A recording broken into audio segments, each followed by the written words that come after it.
And we're back. Okay, so welcome Timothy and Ève. I'll begin by introducing. So Timothy Yanick Hunter is a multidisciplinary artist and curator. Hunter received his BA from the University of Toronto and has been an artist in residence at the Art Gallery of Ontario and PADA Studios in Barreiro, Portugal. He was included in the 2022 Toronto Biennale of Art and longlisted for the 2022 Sobey Award. He has exhibited nationally and internationally at Cooper Cole, Toronto, Gallery 44 in Toronto, a Space Gallery in Toronto, 92Y in New York, Art Gallery of Guelph, and PADA Studios, Barreiro, among others. Hunter lives and works in Toronto, Ontario. And Ève is one of our members, and is an artist based in Jojage, Montreal. In her practice, Ève Tagny weaves together lens-based mediums, installation, text, and performance. Tagny earned her BFA in film production from Concordia University and a certificate in journalism from the University of Montreal. She was included in the 2021 Momenta Biennale and has exhibited at Gallery TPW in Toronto, Visual Arts Centre of Clarington, Musée d'Art Contemporain de Montréal, Franz Kaka in Toronto, and here at Centre Foch, Gallery 44 in Toronto, Cooper Cole, and MGBK in Berlin, among others, and was the recipient of the Plein Sud bursary in 2020. So welcome Ève and Timothy, and Ève is going to be moderating and interviewing the discussion with Timothy tonight, so I'll hand the microphone over to you. Thank you. Hello. Hi, Tim. Hi. Yeah, so I think more discussion than moderating. Yeah, I'm very excited actually, and I want to share this with people, starting with the genesis of our friendship actually, because so Tim and I are friends. I'm so proud. But we met because you invited me to be part of a show that you were curating at Cooper Cole in 2019. It was a long title, Spiritual Guide. Yeah, it's like change of state, change into a more beautiful state. I'm sorry, I can't remember. It's really about transfiguration and from one state into another.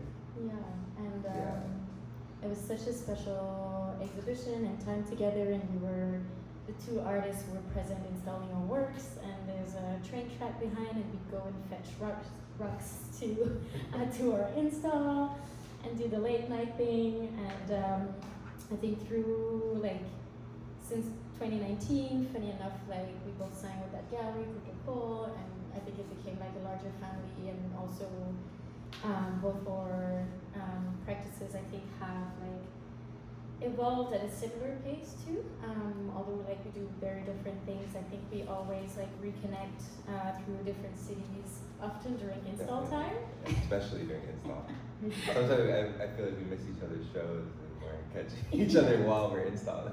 Pretty much, yeah. And I think install is a strong part of both our practices as well.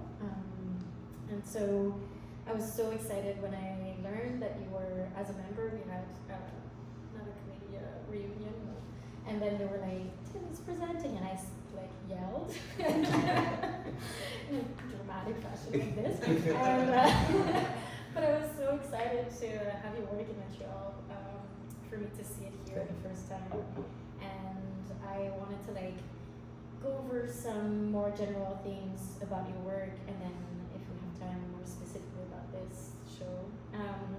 And I think for me it made sense to start with your use of archive and documentation, and I guess I was curious more specifically about when I saw this show, I was oh, he's mixing archives from the African continent, the Caribbean, and then stuff that's US based or North America, and you use some recognizable Black figures, some others seem unknown, and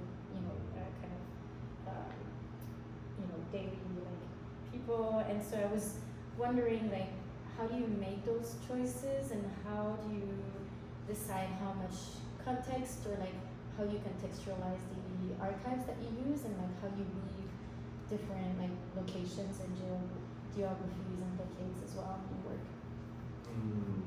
Well, thanks for the introduction. You know, I think I always kind of go back to this idea of like sampling process, and like one of my big inspirations, I know we might talk about it as we discuss, but it's like sound and music and that kind of thing, and you know, without going too far back, like in my earlier days, like when I was doing my undergraduate, I took my OSAT money and bought like turntables and records, right? Like I wanted to DJ and stuff. It was kind of this weird time between like CDJ, like everything was very expensive, and like CDJ was maybe more emerging, and you still had to like, you know, buy equipment and stuff. So anyway, like I was buying records, and you know, I'd go downtown and I'd go to a records shop and go through records and stuff, and kind of just like dig for things, but it was very expensive. You know, you have to buy a record and then you create this collection, and you know, you go through this whole process. So it was really simple, you know. At the time, I was painting and drawing and doing this, and then it was cheaper to make drawings because you have paper and pencil, tante and newsprint or whatever, collage. So I really just took off and did that, and then I started painting, and then I did street art, and painting was like this thing I was doing and stuff. So in a weird way, like, you know, a few years later, I started working on video, and I guess I was always trying to attempt what I was doing wanted to do with sound, but unsuccessfully. So this idea of like going through archive, like it kind of felt like that process, you know, and I maybe had a roundabout way into art in the sense that, like, you know, I was always still learning about like contemporary artists and stuff. My main inspirations were like musicians and producers, DJs, things like that. So I think, but I'll always be like, oh, I want to make like an album, but like I would use art as a way to kind of, as my entry point. And then I've begun to take it very seriously. This is maybe years before we meet even. And then I think around, I went to London, so just a vacation with my partner, and we were there around like 2016 or something. London, UK? UK, yeah. I went to the UK. Went to the UK, and we were traveling around and stuff, and I only had my laptop, so like I started making videos because that's all I had, and we were gone for a while. So, you know, I was painting a little bit. I had my suitcase and I brought all the stuff I could, but that was kind of the beginning of that process. And then, you know, Camille Turner, who's like one of the earlier artists that really embraced me and like was very open to having me, and like invited me as like a participant in some of her projects. She has this wonderful project. I don't know if she still works on it, but it's the Afronautic Research Lab. So it's like this long table, similar to what you have over there, and there'd be like all of these like documents and books about like Canadian Black history, Indigenous histories, some stuff.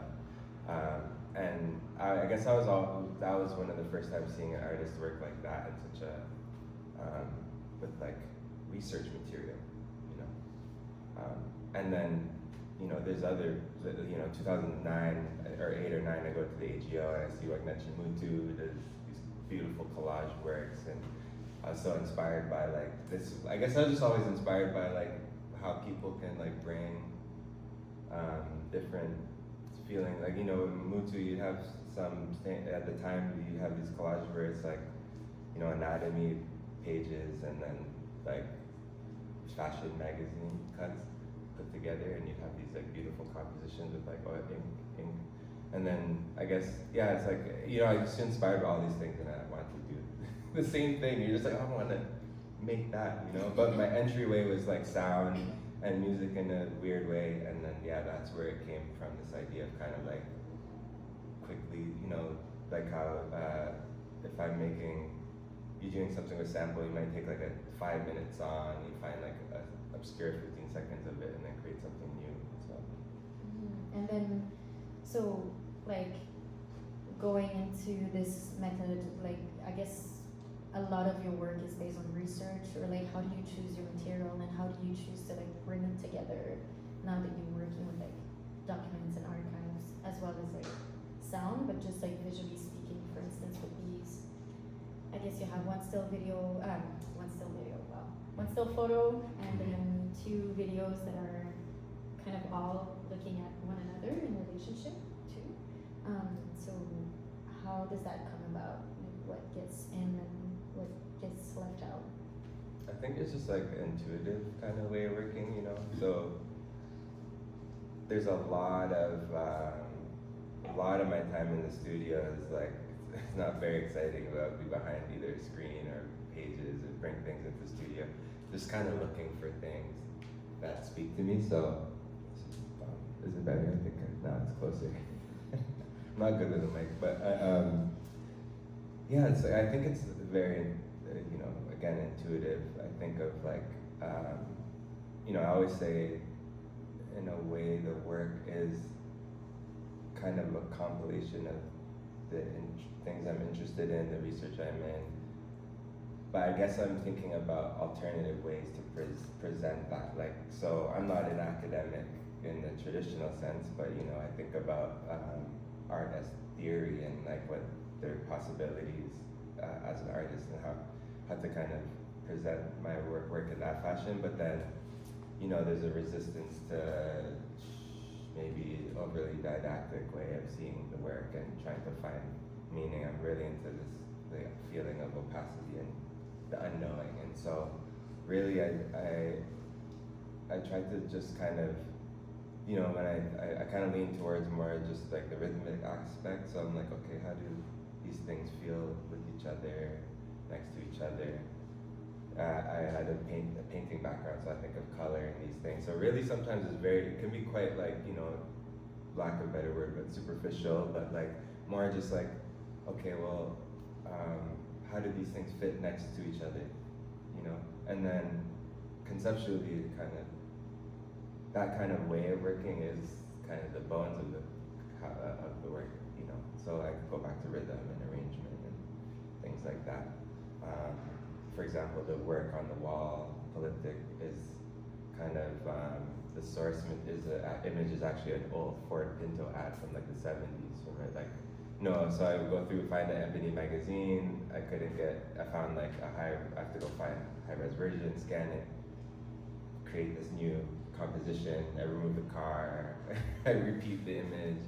So it's like when I go back to sound and like sampling, it's like it's the same process. So I don't know, there's like some small thing that maybe made me feel close to that image, you know. But then I guess it's like how to kind of make it bigger than that. Mm-hmm. It's a singular moment or that advertisement.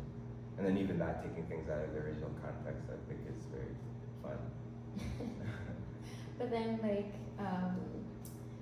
because I guess for me there's something that happens where you were talking to with, because what you present becomes like, I don't know, I feel like if I'm thinking of like, I guess both our experiences, life experiences too, or like via the diaspora, and you know, there's like this constant, obviously, like longing for home, but there's no like simple return. Like you can't just return and then there's like, you know, something like resolved. You know, there's more just like constant in betweens or constant searches, and then so you present like all these archives from like different geographies and time, and so I'm kind of interested in hearing you more, like talk more specifically about this idea of like a diasporic like speculations or possibilities, or even like the way you kind of re-enter and like remix the past in a sense. Like what does that, how does that impact today, or like what's the result of that? Well, yeah, like, you know, that's also very important to the work, is this fragment. So this idea of like diaspora and fragmentation. So I'm first generation Canadian, so I'm born here. My parents are from Jamaica, you know, and then my mom came here when she was like 15. My dad came here almost at 30 or so. Coming from New York, from, you know, like these steps of like how you get here, you know, and then it's like my grandmother comes here and then sends out for her kids to come eventually one by one, and you know, it's like a lot of movement. And once we go further back, we were in the island, and then you go to colonialism, slavery, the Middle Passage, and these things, and lost history. So like, you know, very important to the work certainly is this idea of fragmentation, and I think that's why I go back to this thing of unknowingness, because, you know, in a way, like the work is, so okay, when I put the work all together, it's kind of an artistic expression, but then while I'm in studio, the whole idea is me, the reason why I'm accessing like certain time period or different places, whether it's the continent, Africa, or if it's America, or whatever. The idea is almost to fill in like personal knowledge gap, you know. So you know, being Black, young in Canada, you learn very little about really Black history, and if it is, it's because we're so adjacent to America. It's going to be so U.S. centric. So my whole practice is a way for me to kind of compensate for that, right? I'm here just trying to read, study, learn, and then the artwork is just kind of like, it's a happy result, really, of just me doing this.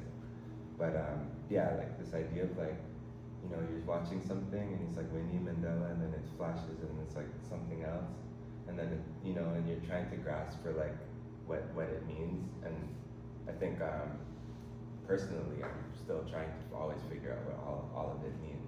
I think for me it was nice to look at it, and then yeah, like I feel like it's even like going to see dance plays. There's always people who want to understand what the play was about, even though it's like dance and it's the body. And I feel like, and then there's people who just kind of lean into like the fact that this is a different language than the one we like speak every day, right? And I feel like there was a moment for me looking at those images like passing, and like, okay, sometimes I can grasp onto Winnie, and then I'm taking into something else, and I'm like, is it just someone I don't recognize or don't know? Like, you had Winnie, I think, you have a mix of her like kind of splintered face on a and at first when I first saw it, I thought it was Solange. I was like, oh, how interesting. But in a and weird, they're like, no. But in a weird way, it's like that, right? Like where I guess, you know, okay, so with politic, this piece, you have these different states of being, right? So you have these panels. You have some where it's like two people, the couple, call them a couple, you know, they're presented that way, and then you have like a bunch of them, and then you have an empty panel, right? And so this is kind of something, especially more recently, thinking about just like passage of time, life and death and things like that, and thinking about, you know, how, yeah, like, you know, you ask yourself, it's like who is that? That could be you or me in a different time, right?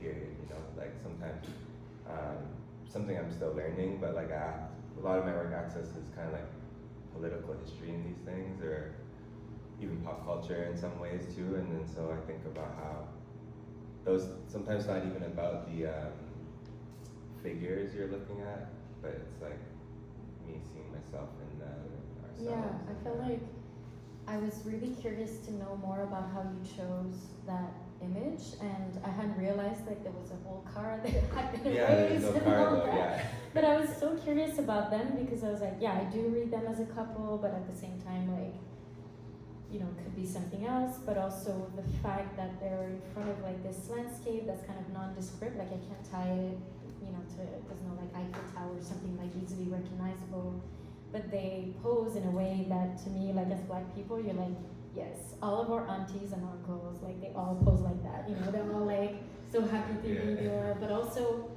to me it speaks of like this fascination. I think that, especially when I was living in South Africa, like people are so obsessed with posing and being seen and like representing themselves, and it's so recent in a way that, you know, there's like this, to me that image recalled like, it's not clear what the celebration is, you know, there's no like birthday, it's not a wedding, but it seems like almost like just a celebration of presence, you know, or like a passage, like it sounds like, or it seems like someone who has arrived someplace maybe, or and so I was very intrigued by what was happening, or your choice of again having this very relatable but non-identifiable characters, let's say. Yeah, that one is interesting because there's kind of this time period, still ongoing series of works where I'm looking through, many artists who work with found material and collage, advertisement, these things. But I guess I kind of touched on it a little bit when we were talking, but this idea of taking things out of context. So for example, you're like, what's the celebration? Well, in the original context is them buying this Ford Pinto and they're so happy to be in the field with this car, amazing. So but for me, I guess it's not just this piece, but in a wider sense, when I think of, especially any images or videos that are in kind of archives, institutional archives, things owned by these big bodies, and they kind of are the custodian of history, or in this case, you have these images that are for selling a car, right? I guess it's just trying to rehumanize those things when they're taken out of, so in this case, it's and it's maybe more roundabout way, but it's really taking Ford out of your life in a way. It's this supposed to be this advertisement, but there's I'm okay, how can there be maybe something a little more profound than maybe just extracting that, and but yeah, again, it is intuitive though, I'm just kind of going through images. It really started with the middle panel, and there's a bunch, I did that repeated image of them, and then again, I was just really interested in this idea of multiple states of being, and so having them, and then I made the panel with nothing, and then I made the panel with these. There's actually more. I did a bunch of them, but I just pared it down to 6 that I felt nice, and then kind of again just a sense of rhythm. And then I wanted to make a work that could be shown in different ways, potentially in different spaces. I want to jump back to, because you mentioned archives and this idea of certain institutions or certain cultures who have a claim over knowledge, and you also mentioned gaps in knowledge as Black Canadians. And it's interesting because there's a part where somebody, we don't know who, in the video speaks about archives and their research and why they specifically love this archive. So how did you make those selections, or how do you tie that into your own practice? Yeah, the voice. Yeah, so if you listen to that video, True and Functional Extended on the floor with the 2 panels, that voice is Zenobia Bailey. She's an American fiber artist, older generation artist, but it's weird though, because it's I wish I could be a very profound statement, but I literally, it's bizarre. I'll be in the studio and I'll be thinking about something, starting something, and then I'll be oh, artists are Zenobia Bailey, interview, I'll Google it, and then something about archive is the first thing that comes up. And then a lot of times I'll be working and so something will take a lot of time. I'm not searching for her to somebody to speak about art. It just, these things just kind of fall into place. And I've just been leaning more and more into that a little bit, where it's just kind of, and it might not be coincidence, right? It's just you're already thinking about certain things, and then. Well, in a sense, you kind of participate in this own constant flow of history, right? Exactly. You're also a part of it and because I think with it. in the video she's speaking about oh my gosh, in New York, Schomburg Library, Black American History Library, I believe. I don't know. It was just one of those things where she was doing that, and then before that, I was working, so I did a residency at the Art Gallery of Ontario, and one of the things I was doing there was, this was the first time I was working on, like working with a specific, like named archive. Is the Montgomery collection. So Montgomery collection, for people who don't know, it's like a collection of like Caribbean photographs from like really from maybe like late 1800s to early 1900s. And so there's these old colonial photographs, these like travel photography, a bunch of stuff. And it was kind of around this time when I was started working on this video, which video did take a little bit of time, paused and came back. But all that to say is like that, this is kind of one of those moments where I was, again, having to intentionally deal with an archive where it's like, you know, the Montgomery families, people collect these things and then the AGO buys them. And then I guess it's like wrestling with this thing where it's like the institutions own these, like, there's thousands of photographs, like thousands, you know, they only can show so many even at a time. I have, but then it's like when these things are behind kind of bureaucracy and red tape, I guess it's like kind of the process of accessing archives and engaging with them. I guess the work is always kind of questioning, like, again, who's custodian of these things, who's allowed access even. I'm even privileged to have access in a way, right?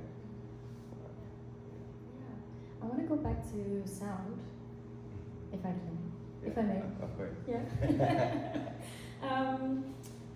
Although I'm like, I also want to talk about editing and splicing. Yeah, it's fun. Yeah, I think like when I was looking at the way you've edited those videos and the images, I feel like sometimes people talk about your work and think of collage, but to me it was really specifically splicing. Like, what do you do more than collage? You know, and there's like an act of repeating, reordering.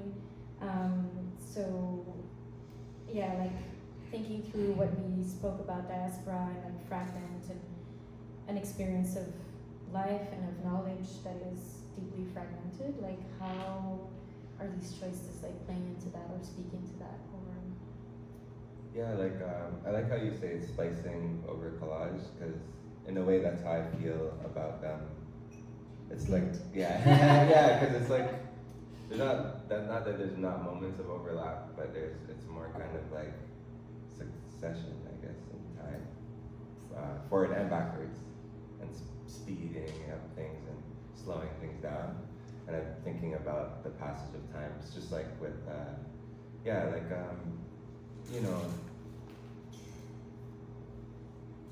I feel like with the work itself, it really just, again, I'm just thinking about that thing of fragmentation and it kind of just representing what that feels like, maybe intellectually or something, like in terms of the diaspora, right? And like how, you know, especially in Toronto, for example, you know, I think of when I was in my collective, so I started a collective, or I was a part of a collective, co-found with Black Artists Union. It's like many of us, right? So it's like there's people from the Caribbean, born there, that live in Toronto, like working together, Africa,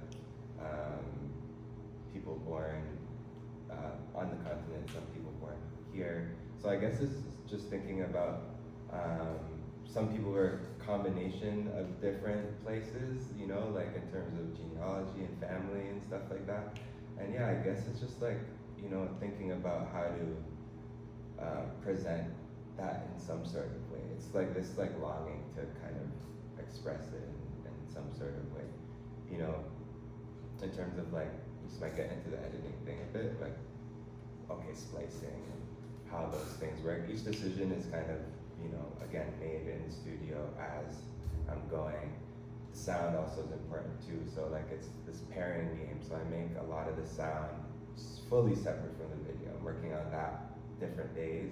Then, so say I make 10 audio pieces, and then I'll come to the videos with all these sounds. It's really trying to it's really this like, it's really fun for me, I guess. It's like how to fit these different clips in line with the audio and like make it feel natural and not jarring or unintentional. Hope I answered the question. Yeah, and I was, I guess, curious too about, like you were talking about your collective and, you know, this idea of fragments, and I feel like as artists often, like we've spoke about this too, like we know we're like racialized, we're Black artists working in predominantly, like our work is seen or consumed mainly by white people, and kind of resisting like the pitfalls of like the monolith, right? And I feel like your work is kind of speaking to multitudes of Blackness as well, and I was wondering if you could expand on that too. Well, yeah, that's kind of like really the core theme of it. I also have, so the videos in the room are related to a bigger project I have, True and Functional. So True and Functional is a web-based project that started in 2019, and then 2020, because the world was shut down, I had more time to kind of spend with it. But it's like, I do it in series, so it's volumes I do. Used to be more frequent, but it's almost kind of just pairs with other exhibitions and stuff like that. So it's at volume I now, and it starts from A. And so like the whole idea was really to do something that kind of can capture kind of my thinking around this, like the diasporic thinking, history, cultural work, the big one. So like a lot of the way I think of my practice is almost thinking, you know, I really, it's really simply like I kind of like long to just participate in like what I feel is a long history of like Black cultural work, right? Musicians, artists, this kind of thing. So my work often references a lot of that in explicit ways or not explicit ways. And so, you know, if you go to the site, there's just like, you know, it's like images, video, things I'm working on, audio, scraps of things put together. And so, yeah, like the videos and just like, I guess like the overall, like, I guess it's just trying to, it's so dense, you know, and I go back to Camille Turner and like this project she has, right, this long table, and you're going through all this work, if you're lucky, you can read through all of it, right? And I guess it's just thinking about, I don't know, just presenting like the monument that is like history, like, but you know, it's one of these things where I'm just trying to kind of make a compilation of things, and like, I'm not an expert at all. It's really just, you know, presenting my findings, and then maybe viewers or other people, audience might be interested in things, they go research themselves.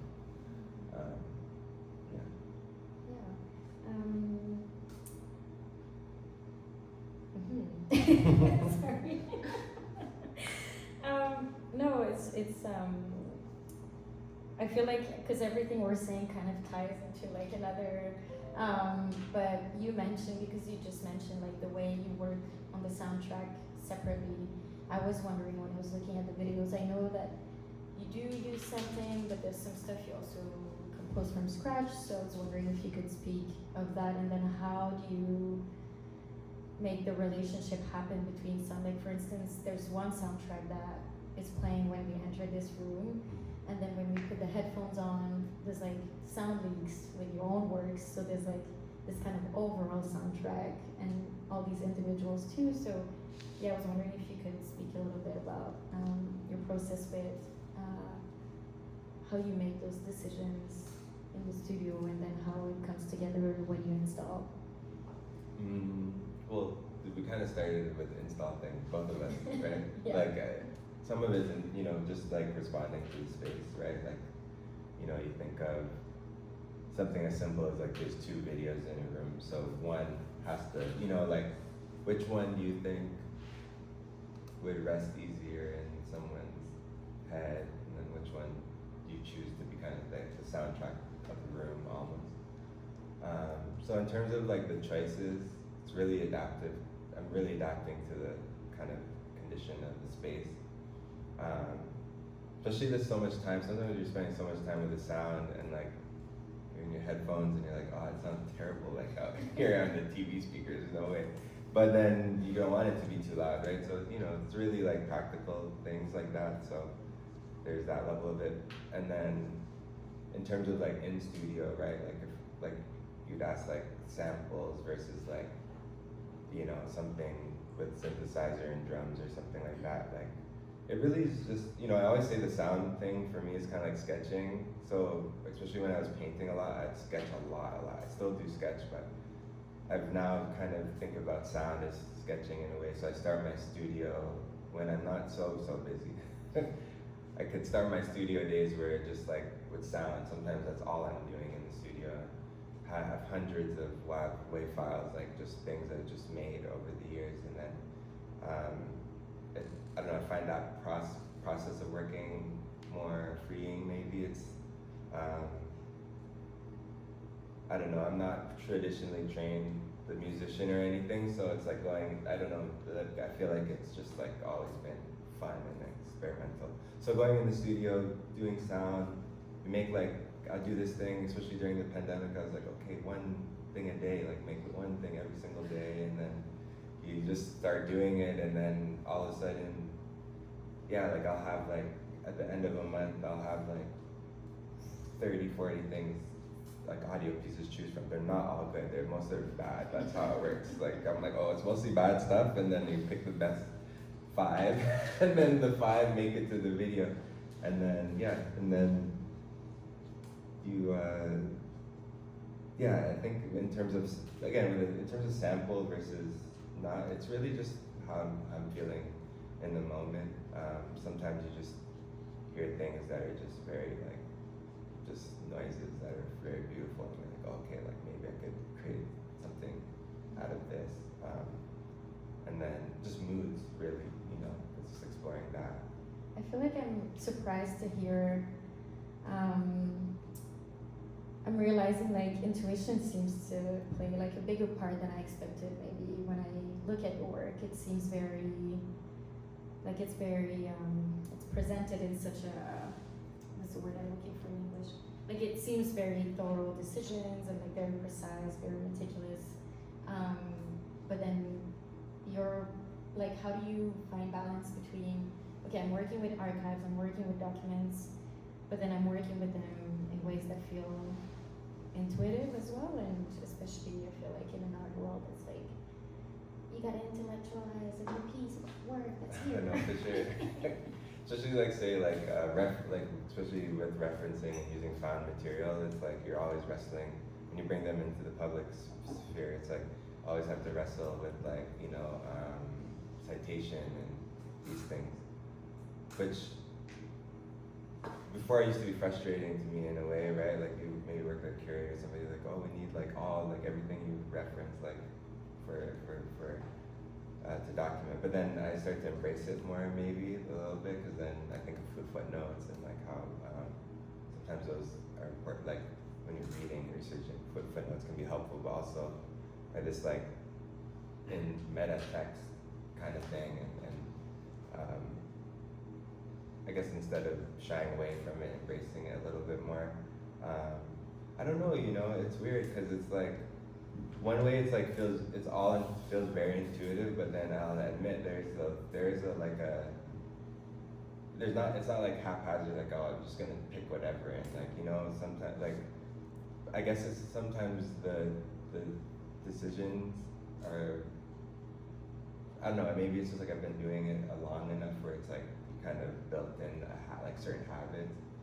So it's like, you know, for example with like video, it's like okay, I'll go to sound, like samples, like you don't want something that's like, I'm not gonna take like a massive Michael Jackson song and sample it, like, you know, it's just, you're not going to. So it's like you want something maybe a little more rare to even if you're only taking parts you wouldn't notice anyway. Same thing with video, it's like, okay, there's this balance between like, I don't know, maybe like everyday people and famous political figures, but again, I think it's because I'll be in like a pocket of research, and then the decisions I make when I'm in this pocket are then free. And so then things are related, you know, but then I guess it's like I do create a small boundary around the work, right? Then the boundary is what kind of keeps things feeling like they're in conversation. But then I think what we learn as artists is always times to like break through don't like, you know, push through the boundary and know what decisions to make. Like, I don't know, maybe this is a riskier feeling or sound or something I normally wouldn't do, and just like add that in to kind of create this like sense of not having so much sameness, I guess. But yeah, it's something I don't know yet. There's this weird balance between like precision, but also you know, it's like jazz or something. It's like, you know, a very well trained musician can play. I feel like if you're really good, you can almost improvise better, right? So I guess I'm trying to get there. I'm not there, but like I'm trying to get to that point where I can just make these decisions freely. That's interesting, this idea of like you create and you feel comfortable within your own world or parameters, and then you kind of draw on that. And I guess, do we have time? Are we doing on time? I think there's time for one more question. One more? Okay. Should we open to the public instead? That might be an even better idea. Yeah. I've got more, but I don't know